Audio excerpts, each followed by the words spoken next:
দেয়, কারণ এই শহরের সব মানুষগুলোকে একটা উইন্ডমিলের মাধ্যমে কন্ট্রোল করা হতো। যখন সেই উইন্ডমিলটা ঘুরতো তখন সব মানুষেরাই চলাফেরা করতে পারতো, কিন্তু সেটা থেমে গেলেই শহরের মানুষগুলোও থেমে যেত। কিন্তু সব থেকে আজব বিষয় হলো, যদি উইন্ডমিলের গতি বেড়ে যেত তাহলে সব মানুষগুলো পাগলের মতো স্পিডে কাজ করতে শুরু করে দিত।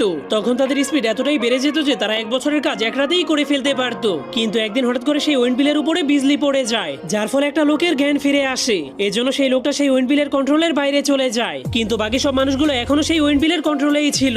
এরপর সে যে মেয়েটাকে পছন্দ করতো সেই মেয়েটার বাড়িতে গিয়ে তাকে চুরি করে নিয়ে আসে, কিন্তু এরপর সে যখনই সেই মেয়েটার সাথে ঘুমাতে যাবে তখন সেই মেয়েটা মূর্তিতে পরিণত হয়ে যায়। এজন্য সেই লোকটা অনেক রেগে সেই উইন্ডমিলটাকে ভেঙে ফেলার জন্য চলে যায়, কিন্তু তখনই গ্রামের মানুষেরা এসে তাকে মারতে শুরু করে দেয়, কারণ তারা মনে করতো এই উইন্ডমিল ভেঙে গেলে তারা চিরদিনের জন্য থেমে যাবে। ঠিক তখনই হঠাৎ করে সেই উইন্ডমিলটা ভেঙে নিচে পড়ে যায়, কিন্তু সেটা একটা নদীর মধ্যে পড়ে যাওয়ার কারণে চিরদিনের জন্য ঘুরতে শুরু করে দেয়, যার ফলে এখন আর গ্রামের মানুষেরা কখনোই থেমে যাবে না। এজন্য সেই গ্রামের সব মানুষেরা সেই লোকটার উপর অনেক খুশি হয়ে যায়।